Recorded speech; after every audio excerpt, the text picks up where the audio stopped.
An overlay zone in this situation addresses the emergent issues in the Highlands. It's a very specific area of regulation, and we modify the underlying standards for a specific area. We get to take those neighborhoods' circumstances into account. Ideally, an overlay zone will be flexible enough to potentially be a tool elsewhere in the future.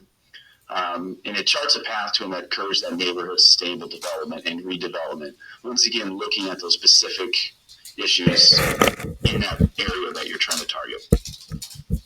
So they're not rare necessarily. Some local jurisdictions have them, but they're commonly used all throughout the country and in Washington. First time was in South Carolina, actually, back in the 30s.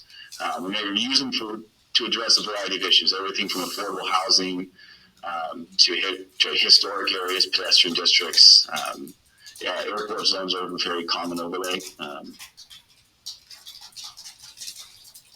So in a nutshell, they're a regulatory tool, and it allows for that specific development standards to specific areas. Once again, details. They can be floating. You can move them around. A PUD in a way is kind of a floating overlay, or defined to a specific area, i.e. in this case, we would identify it as the Highlands.